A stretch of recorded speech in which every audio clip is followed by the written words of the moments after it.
Merchant navy में ऐसे rewards हैं कि कोई भी आम इंसान देखेगा तो सोचेगा कि यार इसको तो ज्वाइन कर लेना चाहिए। शुरुआती पैकेज, स्टार्टिंग का जो पैकेज है मर्चेंट नेवी में, वो 1 से 1.5 लाख रुपए पर मंथ का है। छुट्टियां बहुत सारी, ऑल्दो जब काम पे जाना पड़ता है तो बहुत लंबे समय तक जाना पड़ता है, परंतु जब छुट्टियां मिलती है काफी अच्छी। और सबसे अच्छी बात कि जब आप इस जॉब को ज्वाइन करते हो तो हर 2 से 3 साल में प्रमोशन होता है। आप एक प्रमोशन, पहला आप ज्वाइन करते हैं 3rd ऑफिसर या 3rd इंजीनियर के पोस्ट पे, फिर आप 2nd ऑफिसर या 2nd इंजीनियर बनते हैं। 2 से 3 साल काम करें अगर आपने अच्छे से तो आप बन जाएंगे, और यहां पर आपका सैलरी बन जाएगा 1.5 लाख से 2 लाख के बीच में। फिर तुरंत 2-3 साल के अंदर आप प्रमोशन ले पाएंगे चीफ इंजीनियर या चीफ ऑफिसर, सैलरी 2.5 लाख से 6 लाख के बीच में, और डिपेंड करता है कौन सी कंपनी में, क्योंकि आप जैसे जैसे तजुर्बा लेंगे वैसे वैसे आपको पता चलेगा कि मर्चेंट नेवी या जो शिप बिल्डिंग है इसमें बड़ी बड़ी कंपनियां भी प्ले करती हैं। तो आपका पैसा जो अर्निंग होगा वो काफी मैसिवली हाई हो सकता है अगर आप एक सही कंपनी के साथ, सही शिपिंग कंपनी के साथ जुड़ते हैं। और फाइनल जो सबसे बड़ा पोस्ट होता है वो शिप कैप्टन, और शिप कैप्टन की सैलरी 8 लाख से 20 लाख रुपए पर मंथ तक की है, per month. Hearing it right. और इतनी सैलरी आप जो जैसे जैसे बढ़िया कंपनी की तरफ जाएंगे आपकी सैलरी बढ़ती जाएगी। तो ये आपको मर्चेंट नेवी देता है, ठीक है। तो आज मैं आपको इस सेशन में यही बताने वाला हूं कि ग्लोबल लेवल पे एम्प्लॉयमेंट बहुत ज्यादा बढ़िया है, कंपनियां बहुत ज्यादा नहीं है लेकिन अच्छी खासी हैं, और ये बड़ा निश मार्केट है, हर कोई इसमें प्ले नहीं करता। ऐसा नहीं कि हर कोई मर्चेंट नेवी बन रहा है और हर जगह मर्चेंट नेवी की जॉब्स है। इसके साथ साथ 30 से 40 कंट्रीज से ज्यादा आप एक साल में घूम सकते हैं। तो अगर कोई घूमने वाला इंटरेस्टेड इंसान है तो वो बहुत अच्छा घूम लेगा। हर 2-3 साल में प्रमोशन होता है। डिमांड बहुत ज्यादा है। डिमांड बहुत ज्यादा है। डिमांड इसलिए ज्यादा है क्योंकि पहला, कंपनियां लिमिटेड है, लोग भी बहुत सारे बच्चे भी नहीं जाते हैं, क्योंकि इसमें एक कठिनाई है कि अगर आप एक बार निकले शिप लेकर तो हो सकता है 3-4 महीने 5 महीने तक आप वापस घर नहीं आ पाए। क्योंकि अगर आप मान लेते हैं इंडिया से यूएसए के लिए निकले हैं, यूरोप के लिए निकले हैं, और शिप पे सामान लेकर अगर आप निकले हैं तो आप यहां से यूएसए जाएंगे, फिर यूएसए से वापस एक कोई शिप से आएंगे तो समय लग जाता है। और या मान लो 2 महीने ही लगे, पर अगर आप 2 महीने एक शिप में है तो 2 महीने कई लोग बहुत लंबा इसको सस्टेन नहीं कर पाते। यार 2 महीने तक परिवार के लोग इतने चाहिए, मतलब जॉब तो अच्छी खासी स्ट्रॉन्ग यहाँ पर डिमांड में है। और अगर आप लोग अच्छे से तैयारी करते हैं तो आई एम प्रीटी श्योर कि भाई नौकरी लगनी तो ऑलमोस्ट आप पक्की मानो कि हाँ भाई नौकरी तो लग जाएगी। नाउ मूविंग फॉरवर्ड, यहां पर एक्सपेंस बड़ा कम होता है। एक्सपेंस इसलिए कम होता है क्योंकि भाई जब तुम समुद्र में रह रहे हो तो कौन से मॉल जाओगे घूमने के लिए, या कहां से सामान खरीदोगे। शिप पे रह रहे हो तो रहने का पैसा नहीं लगेगा, खाने पीने का पैसा नहीं लगेगा, मोबाइल इंटरनेट वो शिप पे रहता है तो उसका मोटा मोटी एक फिक्स कॉस्ट है, उतना ही लगेगा। इसके अलावा तुम और क्या करने वाले हो। तो आपका एक्सपेंस बहुत ही ज्यादा मतलब नगण्य है। आपको फूड फ्री मिलेगा, स्टे फ्री मिलेगा, मेडिकल फ्री मिलेगा, तो ऑलमोस्ट 70 से 80% पैसा बच जाता है। उसके बाद कॉन्ट्रैक्ट छोटे छोटे होते हैं तो आपको लॉन्ग टर्म किसी के साथ एसोसिएट होने की जरूरत नहीं है। जब आपका काम आया आप काम पे जाइए, वापस आप अपने मन के मालिक हैं। हो सकता है आपने ये सोचा कि यार मैं 6-8 महीने काम करूंगा, उसके बाद मैं 4 महीने छुट्टी मारूंगा, आप मार सकते हो, no issues at all. Moving forward, international exposure काफी मिलता है। आप बहुत सारे देश घूमते हो, बहुत सारे इंटरनेशनल लोगों से मिलते हो, इंटरनेशनल क्रू होता है जिसके साथ आप कोऑर्डिनेट करते हो, तो आपका एक्सपीरियंस लेवल बहुत बढ़िया हो जाता है, ठीक है। ये सारे फायदे हैं आपको मर्चेंट नेवी ज्वाइन करने का। और बेस्ट पार्ट ये है कि आप मर्चेंट नेवी 10वीं के बाद भी ज्वाइन कर सकते हैं और 12वीं के बाद भी। ऑब्वियसली 10वीं के बाद ज्वाइन करते हैं तो पोजीशन थोड़ा नीचे मिलता है, 12वीं के बाद ज्वाइन करेंगे तो आपको ऑफिसर रैंक मिलेगा, पर दोनों के बाद ज्वाइन करना मुमकिन है, ठीक है। तो लेडीज एंड जेंटलमैन, चलो अब तुमको पूरा डिटेल बताता हूं मर्चेंट नेवी के बारे में कि भाई मर्चेंट नेवी में तुम कैसे जा सकते हो और कैसे अपने करियर को बढ़िया बना सकते हो, ठीक है। So this is Harsh Priyam and I am going to tell you everything about merchant navy. आपको इस चैनल पर बहुत सारा बेहतरीन इंफॉर्मेशन मिलेगा, ऐसे वीडियोस मिलेंगे जो शायद आपको कहीं और नहीं मिल रहे हैं, और इससे आप अपने करियर को और बेहतर बना सकोगे। इसीलिए मेक श्योर करो कि चैनल सब्सक्राइब रहे ताकि ऐसा कोई भी वीडियो तुमसे छूट ना जाए, ठीक है। चलिए शुरू करते हैं मर्चेंट नेवी के बारे में। तो मर्चेंट नेवी है क्या, तो सिंपल सी बात समझो, कमर्शियल शिप बिल्डिंग की इंडस्ट्री होती है। शिप बिल्डिंग इंडस्ट्री का मतलब क्या कि कोई भी जहाज जो कि सिविलियन पर्पस के लिए बनाया गया है, मतलब लोगों को लाने ले जाने के लिए, या फिर उनके टूर टूरिज्म के लिए बना है, या फिर non competent fleet supporting international trade. आपको पता होगा कि भारत से यूरोप और यूरोप से भारत बहुत सारा आइटम आता है। जैसे मान लो तेल है,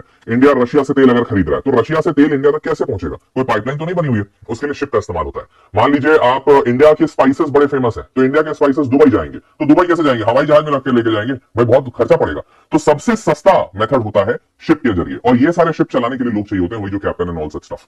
आपको बता दूं पूरे वर्ल्ड का 90% ट्रांसपोर्ट, कितना 90% of the world cargo including oil, food and vehicles and electronics transport through ship. तो इतना बड़ा कारोबार शिपिंग इंडस्ट्री पे डिपेंडेंट है, और इसीलिए इसमें पैसा बहुत ज्यादा है, ठीक है। Economic role enables global supply chain, तो ग्लोबल सप्लाई चेन पूरा शिपिंग पे है। Private sector domains operates under commercial companies like defence oriented Indian navy. तो ये सारे मतलब बहुत सारी बड़ी बड़ी कंपनियां हैं जो इसमें डील करती हैं। And then specialized maritime operation जैसे managers container ships, oil tankers, LNG carriers and bulk carriers. तो ये सारी चीज तो है ही है, क्लियर है। नाउ मूविंग फॉरवर्ड, इसमें 3 जगहों पर आपकी नौकरी लग सकती है। 3 डिपार्टमेंट होता है। पहला डिपार्टमेंट होता है नेविगेशन डिपार्टमेंट, जो रास्ता उसे दिखाने वाला, क्या इसमें जॉब रोल होता है बताऊंगा। दूसरा डिपार्टमेंट होता है इंजन डिपार्टमेंट, और तीसरा डिपार्टमेंट होता है रेटिंग डिपार्टमेंट। रेटिंग डिपार्टमेंट मतलब जो भी सारे काम करने होते हैं शिप के, जो छोटे बड़े जो भी काम होते हैं वो रेटिंग डिपार्टमेंट से होता है। तो सबसे पहला नेविगेशन डिपार्टमेंट में क्या होता है, तो मेन रोल ये है कि शिप को सेफली नेविगेट करके अपने लक्ष्य तक पहुंचाना।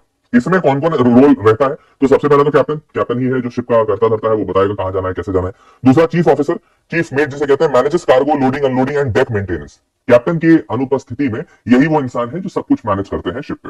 Third is second officer, second mate जिसे कहते हैं, responsible for navigation planning and medical care on board. तो chief officer gives order to second officer, और सेकंड ऑफिसर शिप पे बाकी सारी चीजों को करते हैं कि भाई डायरेक्शन घुमाओ, रडार देखो, ये करो वो करो, ये सारी चीजें इनके यहाँ पे रहती है। Then is third officer, third mate in charge of life saving and fire fighting equipment, and fourth is deck cadet, training officer होता है जो learning ship operations under senior officers. ठीक है, तो ये चार पोजीशंस, पांच पोजीशंस रहते हैं जो कि शिप के ओवरऑल नेविगेशन के लिए और उसके पूरे कंट्रोल के लिए रिस्पॉन्सिबल होते हैं। ठीक है, तो ये हो गया आपका नेविगेशन डिपार्टमेंट और ये सारे रोल्स हैं। अब बात करते हैं इंजन डिपार्टमेंट। तो अब आपको पता है शिप को चलाने के लिए तो इंजन चाहिए, तो इंजन अगर बैठ गया तो शिप पूरे समुद्र के बीच में, तो तुम मैकेनिक भी नहीं बुला सकते कि फोन कर लिए, एक तो पहले फोन नहीं काम करेगा और फोन काम कर दिया तो मान लो तुम पैसिफिक ओशन के बीचों बीच हो, कौन सा मैकेनिक आ रहा है या कौन सा दूसरा शिप आ रहा है, दूसरा शिप आने में भी तुमको कई महीने लग जाएंगे, तो बड़ा दिक्कत है। तो यहां पर क्या होता है कि अपने साथ लोग हर शिप पे इंजीनियर्स की पूरी टीम चलती है, तो एक चीफ इंजीनियर जो हेड ऑफ इंजन रूम होते हैं, after the captain this is the most important person of the ship, क्योंकि इनको सब कुछ पता है शिप के बारे में, मतलब भाई मेन इंजन सब कुछ जानते हैं और नेविगेशन वगैरह तो जानते ही होंगे क्योंकि भाई सीनियर इंसान है। उनके नीचे second engineer supervise day to day engine room operations and maintenance, की भाई कहीं कोई दिक्कत नहीं हो रहा है, इंजन गर्म नहीं हो रहा है, काम सही से हो रहा है, ऑयल वगैरह सब रिप्लेस हो रहा है, सब बढ़िया।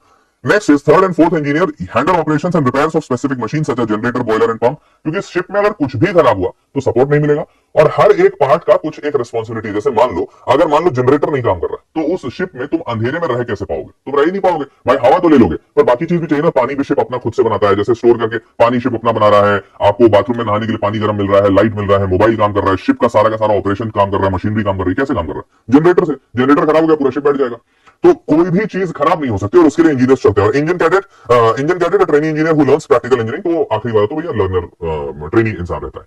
तो ये है पूरा इंजीनियरिंग साइड, ये भी शिप पे रहते हैं। And then is rating department, तो रेटिंग डिपार्टमेंट में डेक रेटिंग्स होते हैं, जैसे जिनको सीमेन कहते हैं, तो सीमेन वो होते हैं their work includes ship painting, cleaning and helping in cargo handling.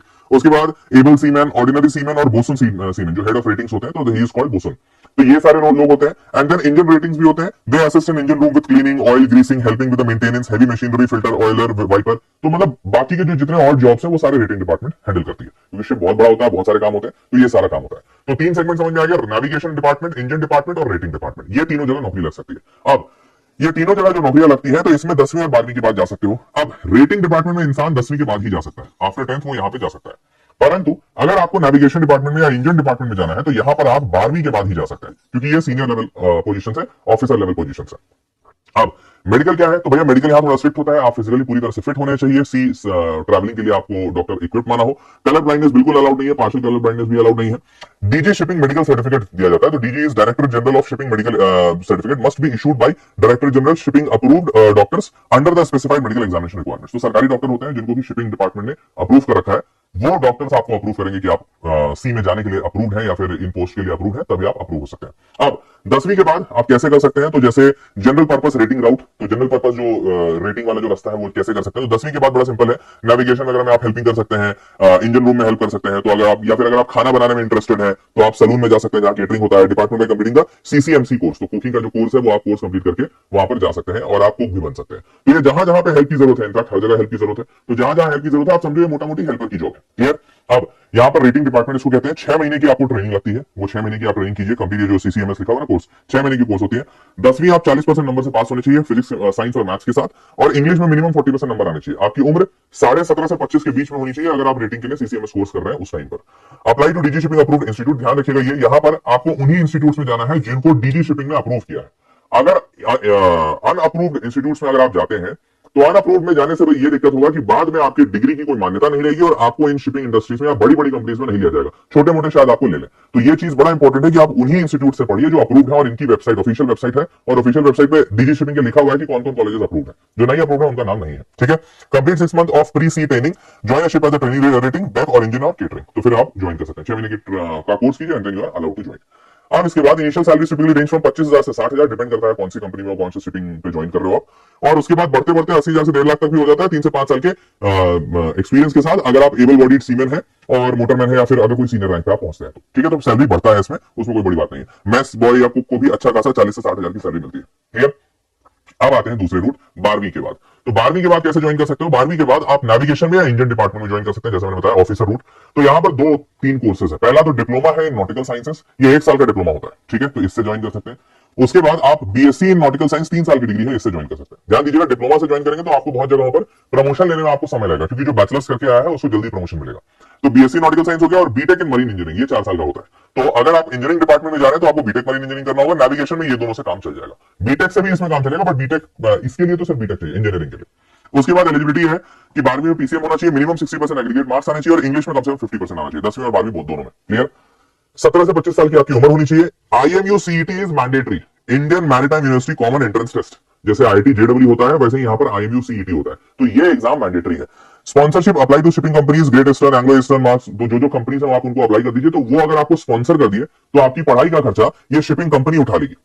Obviously वो आपसे कुछ बॉन्ड लिखवाएंगे कि बाद में आपको हमारे यहाँ काम करना होगा वगैरह वगैरह, बट ये कंपनी आपका खर्चा उठा लेगी। मेडिकल में must be fit as per DG shipping norms, तो वो सब तो है ही है। ठीक है। नेक्स्ट इज मर्चेंट नेवी का IMU जो 12वीं के बाद, तो exam name Indian maritime university common entrance test, जैसा मैंने बताया IMU CET। नेशनल लेवल का एग्जाम है, ऑनलाइन होता है, 3 घंटे का पेपर है। फिजिक्स में 50 सवाल, केमिस्ट्री में 20, मैथ्स में 50। तो फिजिक्स और मैथ्स इंपॉर्टेंट है, केमिस्ट्री में 20 है, जीके एप्टीट्यूड 40 और इंग्लिश 40, कुल मिलाकर 200 सवाल आता है। 50 फिजिक्स में, 50 मैथ्स में, 100 और 20 40 40, 100 सवाल 100 200 नंबर का रहता है, सॉरी 200 सवाल 200 नंबर का रहता है, 1 नंबर का 1 सवाल, और 0.25 नेगेटिव मार्किंग रहती है। ठीक है। फीस जो रहता है एग्जाम फॉर्म का वो 700 से 1000 के बीच में रहता है, डिपेंड करता है, जब जैसा निकलेगा आप देख लीजिए। क्लियर।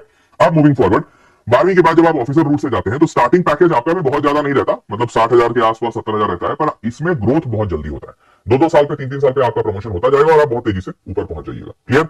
नेक्स्ट इज ग्रेजुएशन के बाद भी आप ज्वाइन कर सकते हैं, तो एक बताया 10वीं के बाद, अब 12वीं के बाद और अब ग्रेजुएशन के बाद भी। तो ग्रेजुएशन के बाद इलेक्ट्रो टेक्निकल ऑफिसर या इंजन ऑफिसर के रूप में ज्वाइन करते हैं। अब अगर इसके लिए 2 कोर्सेस हैं, ग्रेजुएट मरीन इंजीनियरिंग 1 साल का डिप्लोमा कोर्स, और या फिर इलेक्ट्रो टेक्निकल ऑफिसर 1 साल का कोर्स। ठीक है। अब इसमें आपको 55% इन मैकेनिकल या इलेक्ट्रिकल इंजीनियरिंग की डिग्री में आना चाहिए, उससे ज्यादा। तो ये एलिजिबिलिटी बता रहा हूं कि अगर आपको ये कोर्सेज में जाना है तो आपको मैकेनिकल या इलेक्ट्रिकल में 55% से ज्यादा नंबर आने चाहिए। मोर देन 50% इन इंग्लिश, तो वो तो आना ही चाहिए। Graduate marine engineering not more than 28, मतलब ये एज की बात की जा रही है। ठीक है। तो अगर आपको ग्रेजुएट मरीन इंजीनियरिंग बनना है ये वाला, तो 28 साल से ऊपर के लोग को नहीं अलाउड है, और इलेक्ट्रो टेक्निकल ऑफिसर में 35 साल से ऊपर के लोगों को अलाउड नहीं है। ठीक है। 35 साल तक में कर सकते हैं।